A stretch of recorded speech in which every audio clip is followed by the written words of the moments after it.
दोस्तों, अखिलेश यादव भी अब बिहार पहुंच चुके हैं। बिहार के दरभंगा में उन्होंने पहली रैली की है और अपनी पहली ही रैली से उन्होंने काफी युवाओं को अपने साथ जोड़ लिया है। अखिलेश को रैली में देखने के लिए भारी संख्या में जो लोग हैं वो पहुंचे थे और लगातार पीछे से चिल्लाने की आवाजें आ रही थी।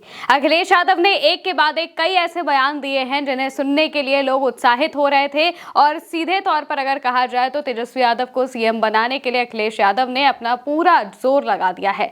बहादुरपुर में वो आरजेडी के जो प्रत्याशी हैं उनके सपोर्ट में पहुंचे थे और इस दौरान उन्होंने कई बयान दिए हैं। सबसे पहला बयान तो उनका आप ये सुनिए, जिसमें वो कह रहे हैं कि बिहार का परिणाम ही दिल्ली की सत्ता को हिला कर रख देगा। सुनिए। बिहार का परिणाम ही दिल्ली की सरकार को हिला देगा, सरकार नहीं चलने वाली। दोस्तों, बहादुरपुर विधानसभा से आरजेडी के प्रत्याशी हैं भोला यादव, जिनके समर्थन में अखिलेश यादव पहुंचे थे और उन्होंने रैली में ये सारी बातें कही हैं। इसके अलावा भी उन्होंने कई बातों का जिक्र किया है और उन्हें देखने के लिए, सुनने के लिए काफी भारी संख्या में जो लोग हैं वो मौजूद थे और उनका जोश देखने के बाद अखिलेश यादव ने क्या कहा है, पहले आप वो सुनिए। हम लोगों ने न तूफान की परवाह की, न पानी की परवाह की, और भोला यादव जी के लिए आप सबसे सहयोग और समर्थन हम लोग मांगने आए हैं। हमारे बिहार के लोगों और यहाँ के तमाम हमारे बुजुर्ग नौजवानों, इस चुनाव में पूरा देश देख रहा है कि बिहार की जनता क्या फैसला लेने जा रही है। लेकिन जो जन समर्थन दिखाई दे रहा है, ये जन समर्थन, ये उत्साह, ये जोश बता रहा है कि अब की बार बिहार से बीजेपी बाहर। वहीं बिहार में इस वक्त सबसे बड़ा मुद्दा जो महागठबंधन की तरफ से बनाया गया है वो नौकरी को लेकर है। शिक्षा और रोजगार को लेकर ये जो पूरा मुद्दा है, इसी मुद्दे पर बिहार में महागठबंधन चुनाव लड़ रहा है और बीजेपी इस मुद्दे पर कोई जवाब नहीं दे पा रही है। बीजेपी की तरफ से कभी भी नौकरी को लेकर कोई बयानबाजी नहीं होती है, लेकिन तेजस्वी यादव, राहुल गांधी, प्रियंका गांधी, यहाँ तक कि अब अखिलेश यादव भी, उन्होंने भी नौकरी को लेकर ही मौजूदा जो सत्ता है उससे सवाल किया है और साथ ही ये भी कहा है कि ये जो बिहार का चुनाव है वो अब नौकरी बनाम बीजेपी होगा, यानी कि बिहार के लोग नौकरी चाहते हैं, रोजगार चाहते हैं और यही एक मुद्दा बीजेपी को सत्ता से हटा सकता है, एनडीए की जो सत्ता है उससे हटा सकता है। सुनिए। ये भारतीय जनता पार्टी ये इस्तेमाली पार्टी है, ये लोगों को इस्तेमाल करती है, इस्तेमाल करने के बाद उनको बर्बाद करने का काम करती है। इसलिए ये चुनाव जो बिहार का होने जा रहा है, ये नौकरी बनाम भाजपा का चुनाव है।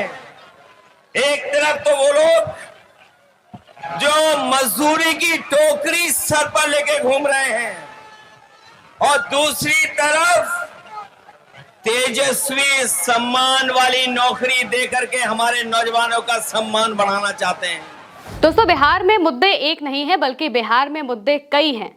आप चाहे रोजगार के मुद्दे को उठा लीजिए, चाहे पलायन के मुद्दे को उठा लीजिए, चाहे विकास के मुद्दे को उठा लीजिए। बिहार में अब भी विकास नहीं हो पाया है और भ्रष्टाचार तो फूट फूट कर भरा ही हुआ है। बिहार में हर जगह पर भ्रष्टाचार है, पुल गिर जाते हैं, टूट जाते हैं और फिर भी कोई कार्रवाई नहीं होती है। लॉ एंड ऑर्डर की भी बहुत बड़ी समस्या है। लेकिन इस बीच बिहार में जब बात होती है तो पलायन को लेकर भी बात होती है। अभी छठ पूजा बीती है, जिस वजह से छठ पूजा में आने के लिए साल भर जो बिहार के लोग हैं वो इंतजार करते हैं, देश के अलग अलग राज्यों में मौजूद होते हैं और जब वहां से आते हैं तो उन्हें कितनी ज्यादा तकलीफों का सामना करना पड़ता है। ट्रेन में भूसे की तरह भरकर वो लोग बिहार आते हैं और इसके बाद अपना त्योहार मना पाते हैं, क्योंकि बिहार के अंदर सुख सुविधाएं नहीं है। बिहार से बाहर ही उन्हें जाना पड़ता है नौकरी के लिए, बिहार से बाहर उन्हें शिक्षा के लिए जाना पड़ता है और बिहार से बाहर अगर उन्हें अच्छी जिंदगी चाहिए तो उसके लिए भी जाना पड़ता है। इस वजह से ही बिहार में पलायन लगातार बढ़ता गया है और इस बार अखिलेश यादव ने कहा है कि बिहार से बीजेपी का पलायन हो जाएगा, क्योंकि बिहार को बीजेपी ने जो जो बना दिया है।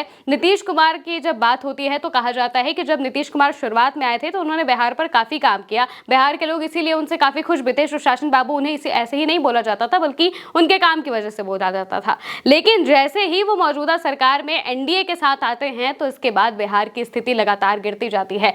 जो बातें हैं वो कही जाती थी कि डबल इंजन की सरकार है, डबल इंजन में सारा काम हो रहा है, लेकिन काम कुछ भी नहीं हो रहा है। ये बात बिहार के लोग अच्छे से जानते हैं। यहाँ तक कि अब नीतीश कुमार जो काम पहले कर पाते थे वो भी नहीं कर पा रहे हैं, क्योंकि बीजेपी के दबाव में वो काम कोई भी नहीं कर पाते हैं। यहाँ तक कि ये भी कहा जाता है कि सरकार बीजेपी के लोग चला रहे हैं, नीतीश कुमार चला ही नहीं रहे हैं, क्योंकि नीतीश कुमार की तबीयत ठीक नहीं थी। हालांकि अब नीतीश कुमार राजनीतिक माहौल में काफी ज्यादा एक्टिव हो गए हैं और बीजेपी से अपनी दूरी बनाना शुरू कर चुके हैं। वहीं अखिलेश यादव ने इस बयान को कहा है कि बिहार से अब बीजेपी का पलायन होगा। जिस तरह से उन्होंने लोगों को प्रताड़ित किया है, उस वजह से बिहार से बीजेपी चली जाएगी। उनका पहले आप बयान सुनिए। जो लोग पलायन की बात कर रहे हैं, बताओ आज पलायन बिहार में क्यों है? ये बीजेपी की वजह से है। और बीजेपी के सहयोगी समझ लें इस बार कि बिहार की जनता इस बार भारतीय जनता पार्टी का पलायन कराने जा रही है। तो दोस्तों, अब बिहार में तेजस्वी यादव को मुख्यमंत्री बनाने के लिए अखिलेश यादव भी पूरी तौर पर उतर चुके हैं और वहां पर आने वाले करीब 5 से 7 दिनों तक वो बिहार में रहेंगे। अलग अलग जगहों पर रैली करेंगे, जनसभाएं करेंगे, जहां पर वो लोगों के बीच जाएंगे और आरजेडी के प्रत्याशियों के लिए वोट मांगेंगे। इसके अलावा समाजवादी पार्टी की तरफ से और भी कई नेताओं को बिहार जाना है, जहां पर वो जाकर उनके सपोर्ट में समर्थन करेंगे। महागठबंधन के प्रत्याशियों के लिए जो समर्थन है वो करते हुए दिखाई देंगे और उनके लिए वोट मांगेंगे। और सबसे बड़ी बात यह है, जिस तरह से अखिलेश यादव ने अपनी पहली ही रैली में बीजेपी को लेकर इतनी आक्रामकता दिखाई है, इससे बीजेपी के लोगों में काफी हड़कंप का माहौल भी बनता हुआ दिखाई दे रहा है। क्योंकि बीजेपी एक तरफ नीतीश कुमार की वजह से परेशानी में फिर गई है, वहीं बीजेपी चाहती है कि उसका मुख्यमंत्री हो, लेकिन उनके पास अच्छे नेता नहीं है। सड़कों पर जहां जहां पर बीजेपी के नेता पहुंच रहे हैं, प्रत्याशी पहुंच रहे हैं वोट मांगने के लिए, वहां पर उन्हें भगाया जा रहा है, उनसे सवाल किया जा रहा है। इस वजह से ही बीजेपी वैसे ही बहुत परेशान है। और अब अखिलेश यादव ने बिहार के मुद्दों को पूरी तरह से मोड़ते हुए सीधे ये कह दिया है कि बिहार में जो लड़ाई है, चुनाव की जो लड़ाई है, वो नौकरी बनाम भाजपा की है, तेजस्वी वर्सेस भाजपा की नहीं है, तेजस्वी वर्सेस एनडीए या फिर महागठबंधन वर्सेस एनडीए की नहीं है, बल्कि नौकरी बनाम भाजपा की हो गई है। क्योंकि बीजेपी के लोग नौकरी नहीं दे पा रहे हैं और इस वजह से बिहार का जो यूथ है वो सबसे ज्यादा गुस्से में है और उनकी इस नाराजगी को उन्हें किसी भी तरीके से संभालना पड़ेगा। नहीं संभालेंगे तो जाहिर सी बात है कि सत्ता परिवर्तन बहुत बड़ी चीज नहीं है, होती रहती है। फिलहाल के लिए मेरे साथ इस खबर में इतना ही। नमस्कार।